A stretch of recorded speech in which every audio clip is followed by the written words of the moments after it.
एक बार एक जिज्ञासा पूज्य श्री गुरुदेव भक्तमाली जी के चरणों में दास ने की।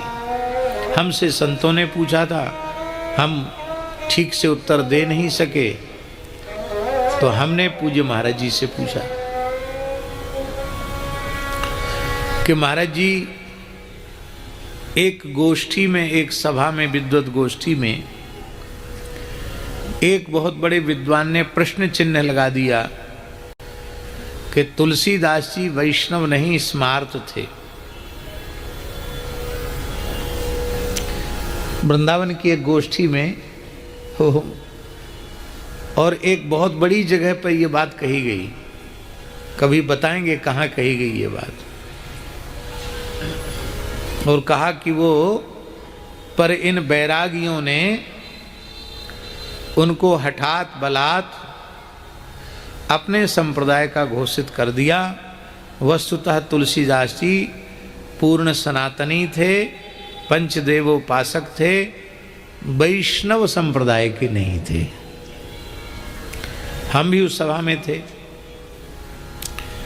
दास को बोलने का अवसर आया तो मैंने कहा कि जिन महानुभाव ने ये विचार व्यक्त किए हैं उनका हम अनादर तो नहीं करते हैं, लेकिन हमको लगता है कि उनको गोस्वामी तुलसीदास जी की गुरु प्रणाली, गुरु परंपरा का बोध नहीं।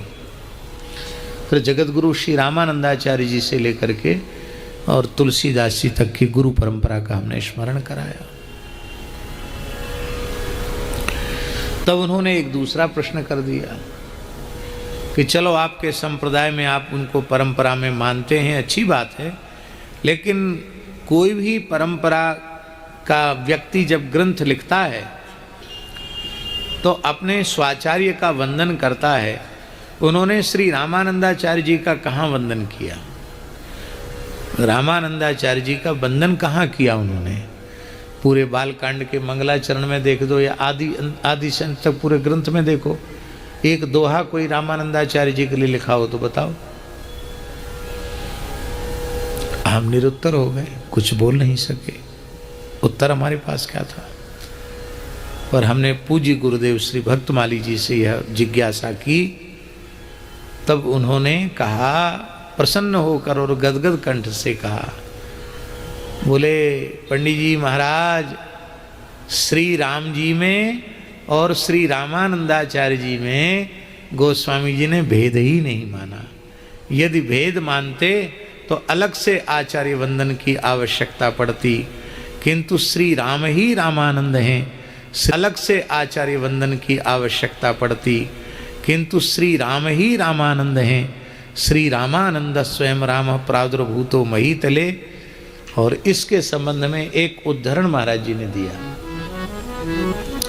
बोले, जो शंका आप कर रहे हो वही शंका अष्टछाप के महान भक्त कवि श्री चतुर्भुज दास जी ने श्री सूरदास जी के महाप्रयाण के समय की थी। जब श्री सूरदास जी महाप्रयाण करने लगे, उस समय गोसाई श्री विठलनाथ जी और कुंभनदास जी के पुत्र श्री चतुर्भुज दास जी आदि अनेक वैष्णव वहां